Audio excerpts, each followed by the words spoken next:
Monsieur le vice-président de la Fédération protestante d'Haïti, révérend Gélin Osamou, Monsieur le coordonnateur et les membres du Conseil national de la Fédération protestante du département des Nîmes, révérend Dr David Eliassin, Monsieur le président de la Fédération des Ligues des pasteurs du Grand Sud, révérend Dr Luc Fontus et les distingués membres de la délégation du Grand Sud,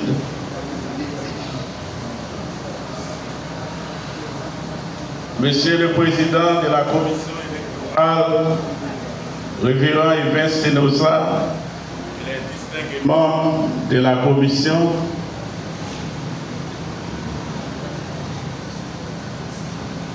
Messieurs les anciens présidents de la Ligue des pasteurs du Sud-Est, révérend pasteur Christian Bélisaire et révérend pasteur Thierry Chérubin,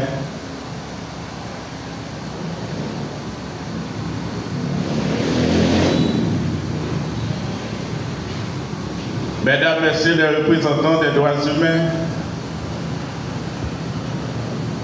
Mesdames, Messieurs les chefs de mission de différentes dénominations,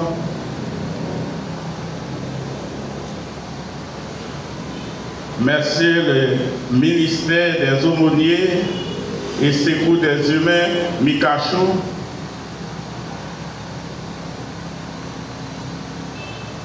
Mesdames, Messieurs les représentants de la société civile,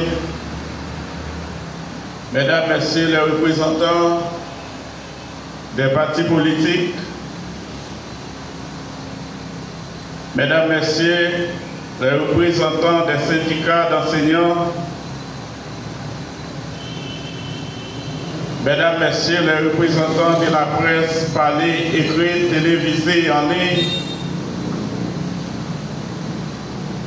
chers les révérends pasteurs, Mesdames, Messieurs les représentants de la haïtienne,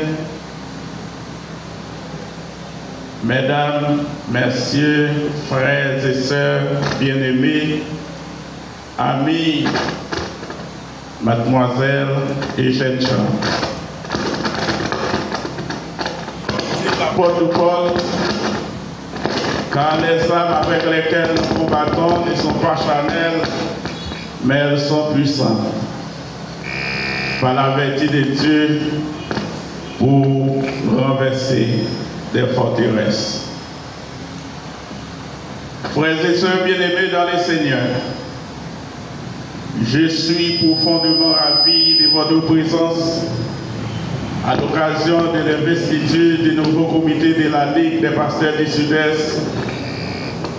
Votre présence à cette cérémonie traduit les marques d'attachement et de solidarité manifestées à l'égard de la Ligue des pasteurs du Sud-Est, d'une grande confiance placée en ce nouveau comité et l'intérêt que nous manifestons pour la cause de l'unité que nous rêvons tous. Je vais exprimer ma plus vive reconnaissance envers les anciens membres du comité sortant pour leur courage. Je vais parler du révérend Marie Senatus, ancien vice-président, révérend pasteur Lacoste Pierre Richard, ancien secrétaire adjoint, et les anciens membres des conseillers, révérend pasteur Loslo Thomas et révérend pasteur Jean Robinson Pierre. Vous avez consenti d'énormes sacrifices en vue de remembrer la Ligue des pasteurs du Sud-Est. Au nom du nouveau comité exécutif, je salue les anciens présidents de la Ligue des pasteurs pour leur courage. Je vais parler du révérend pasteur Joseph Christian Bélisaire, révérend pasteur Dieu Piché-Rupert et du révérend pasteur Dieu Saint-Asselin. Vous avez consenti d'énormes sacrifices pour établir un leadership dans une volonté démocratique pour faire de la Ligue des pasteurs un instrument inévitable dans la communauté protestante dans le département du Sud-Est. Chers invités, mesdames et messieurs, je vais attirer votre attention une fois de plus sur le fait que la Ligue des pasteurs du Sud-Est est une organisation chrétienne autonome et interdénominationnelle. Elle remplit toutes les exigences légales requises à cet effet. Elle est ouverte à tous les pasteurs de toutes les églises évangéliques du département et à toutes les organisations nationales et internationales. Chers pasteurs, frères et sœurs, dans les temps anciens, les pays construisaient des murailles autour de leurs villes pour se protéger des attaques de leurs adversaires, car ces derniers cherchaient à étendre leur pouvoir par la force. On se souvient de la fameuse muraille de Jéricho, de la grande muraille de Jérusalem qui avait disparu. Les grands travaux de Néhémie ont été détruits par l'armée babylonienne. Celle de la Chine qui est devenue une merveille du monde. Mais dans ces temps modernes, le pays fixe des limites. Ainsi, Haïti, dans les temps, comme tous les autres pays, a ses propres limites terrestres, maritimes et aériennes, la séparant des pays qui l'entourent. Il faut se rappeler que selon Actes chapitre 17, versets 24 à 28 et Genèse chapitre 22, verset 18, Dieu détermine la date de l'indépendance des nations, fixe les limites en sorte que les nations le cherchent. Donc, Haïti, tout pays, a une destinée spirituelle. Nous savons aussi que Satan, l'ennemi de l'homme, a toujours voulu la destruction des nations en les empêchant d'avoir une relation avec Dieu. En même temps qu'il les empêche d'y entrer. Et ceci est vrai pour Haïti. Satan connaît avec certitude ce que le Seigneur entend accomplir pour Haïti. Ainsi, nous sommes piégés spirituellement, ce qui résulte des malheurs de tous du présent moment. En effet, c'est le spirituel qui dicte ses lois au physique. Chers frères et sœurs, pasteurs, les serviteurs de Dieu, il fut un temps, la communauté juive vivait des moments où le peuple ne savait quoi faire. Dieu a suscité un homme du nom de Néhémie pour la restauration de son peuple. Le moment est venu. Il nous faut des Néhémies pour établir un leadership solide et éclairé. Nous avons besoin d'un Néhémie au niveau spirituel pour unir nos églises tout longtemps divisées. Nous avons besoin d'un Néhémie au niveau économie pour restaurer l'économie du pays. Nous avons besoin d'un Néhémie au niveau politique pour changer Haïti et retrouver la souveraineté nationale. Et nous avons un Néhémie pour influencer dans tous les domaines de la vie nationale. Jésus-Christ nous dit, vous êtes le sel de la terre et la lumière du monde. Jouons notre rôle en tant que sel et lumière. Bien qu'il soit impossible d'ériger un miracle physique, il est certain que chaque nation a une muraille et des portes spirituelles pour lutter contre les forces démoniaques et sataniques. Celles d'Haïti ont été détruites par l'évasion des forces sataniques lors de la cérémonie d'Ibrakaïma. Nous devons donc aujourd'hui prendre la destinée du pays en main afin que Dieu fasse briller sa lumière sur notre cher Haïti. Effectivement, les forces sataniques ne sont pas nature des forces des ténèbres qui ne peuvent engendrer que des ténèbres. Donc, nous voyons des ténèbres dans la famille, les médias, l'art, la politique, la justice et même dans l'Église. C'est donc honteux d'avoir des ténèbres à l'Église. Et Dieu seul sait combien ces ténèbres sont épaisses.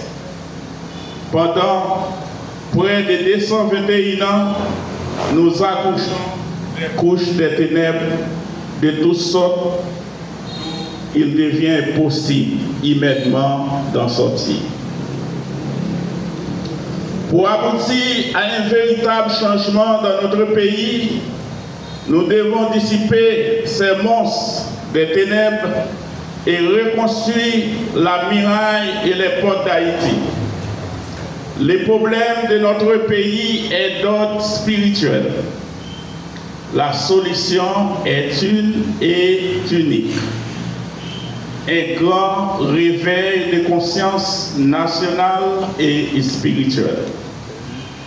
La muraille spirituelle n'est d'autre que la présence de Dieu entourant le pays du nord au sud et de l'est à l'ouest, dans les limites terrestres, maritimes et aériennes. Seule la présence de Dieu peut dissiper les forces sataniques du pays. Comparativement à la muraille de Jérusalem qui avait 10 portes, au temps de Néhémie, Haïti, notre chère patrie, a 10 départements géographiques. Et notre grand département du Sud-Est a aussi 10 communes.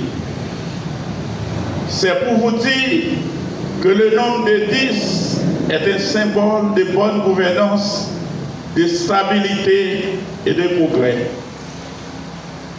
Ainsi, distingués membres du nouveau comité de la Ligue des pasteurs du Sud-Est, les pasteurs, les différents membres des différentes églises chrétiennes du département, soyons des Néhémies de ce temps. Levons-nous donc et bâtissons le miracle des portes. Levons-nous et bâtissons les murailles et les portes pour faciliter un dialogue franc entre frères et sœurs de nos églises. Levons-nous et bâtissons les murailles et les portes pour ouvrir la porte de l'unité, de la réconciliation et du pardon entre frères et sœurs haïtiens et haïtiennes. Levons-nous et bâtissons les murailles et les portes pour combattre la misère extrême à travers le pays et à travers nos églises. Levons-nous et bâtissons les murailles et les portes pour combattre l'insécurité, l'injustice, la corruption, l'immoralité, la mauvaise gouvernance, la salubrité de toutes sortes. Levons-nous et bâtissons les murailles et les portes pour une église unie, un seul Dieu, un seul Seigneur, une seule Église, une seule peuple, une seule nation. Pour l'année 2024-2030, la Ligue des pasteurs du Sud-Est compte renforcer les ligues communales, former toute commission utile à la Ligue, renforcer la Fédération de la jeunesse évangélique du Sud-Est, FEJES, renforcer la Ligue des femmes évangéliques du Sud-Est, l'IFES, implanter une coopérative entre les églises qui portera le nom de Chinet. Ce projet comprendra une librairie évangélique qui sera au service de nos églises. Une campagne d'éducation civique à travers toutes les églises du Sud-Est. Renforcer la coordination départementale de la Fédération protestante dans le Sud-Est. Mobiliser des fonds pour la construction d'un local qui nous servira de quartier général protestant dans le Sud-Est. Organiser des retraites pour les pasteurs. Mettre les écoles protestantes du Sud-Est en réseau pour monter des projets utiles à la communauté éducative chrétienne.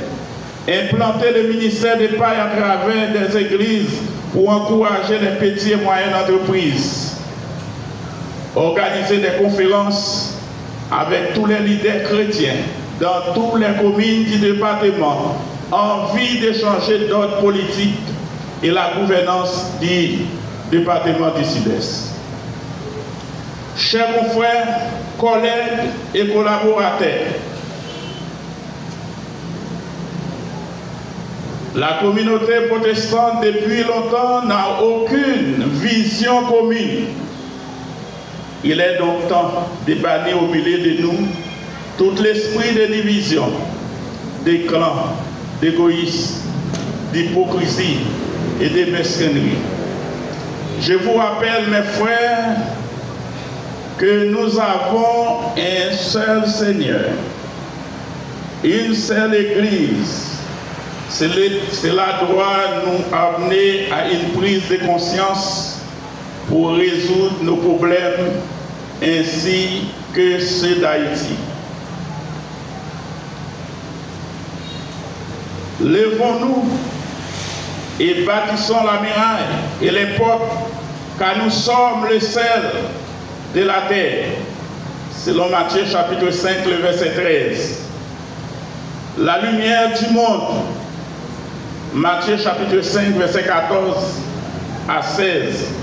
Ambassadeur de Jésus-Christ, des Corinthiens chapitre 5, verset 18 à 20. Des sentinelles, selon Ézéchiel 33. Les porteurs des paroles de vie, Philippiens chapitre 2, verset 16. Nous, les pasteurs du Sud-Est, ne devons pas rester en silence devant la situation se dégénère. Quand la situation se dégénère, nous devons agir afin de redresser la situation. C'est pourquoi la Ligue des pasteurs du Sud-Est lance un vibrant appel à l'unité à toutes les forces vives du pays, particulièrement celles du Sud-Est, pour une Haïti stable politiquement, socialement et économiquement, car nous rêvons de vivre dans une Haïti prospère. J'attends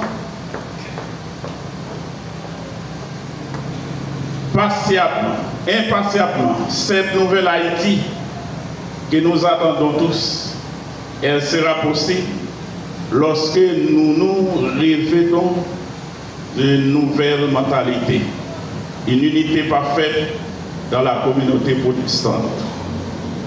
Par conséquent, la Ligue des pasteurs du Sud-Est souhaite un réveil de conscience de tous nos frères et sœurs chrétiens haïtiens.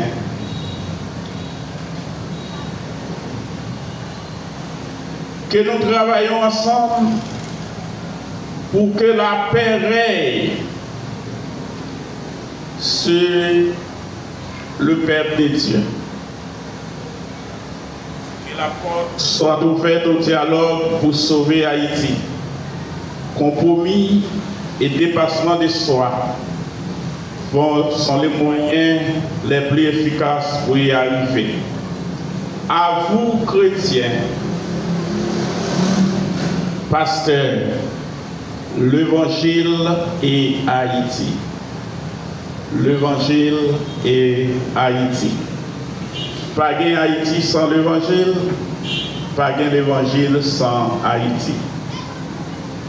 Néhémie, après avoir constaté la situation désastreuse des Juifs, sa conscience réveillait sur deux choses, spiritualité et la politique. Levons-nous, prions et agissons. Levons-nous et bâtissons la muraille et les portes. Mon leadership est basé sur celui de Néhémie. Mettons-nous au travail. Permettez-moi de remercier les membres de la Ligue des pasteurs du Sud-Est d'avoir accepté mon leadership à la tête de cette institution si surtout pour les supports moraux et financiers lorsque le besoin se fait sentir. Je veux remercier aussi les anciens présidents pour leur soutien. Je veux également remercier les missions et les églises du département. Je remercie la Samaritan Post pour les travaux effectués dans le département du Sud-Est par ses projets au profit de la communauté protestante. Que Dieu bénisse notre cher Haïti, que Dieu bénisse nos églises. Haïti pour Christ, Christ pour Haïti. Merci à vous tous, merci à vous tous.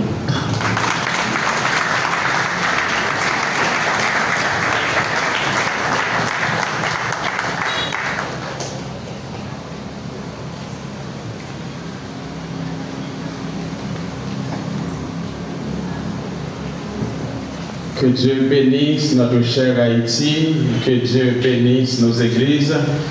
Ce sont là les mots de conclusion du discours prononcé par le président de la Ligue des pasteurs du Sud-Est, en l'occurrence le pasteur Johnny Pascal.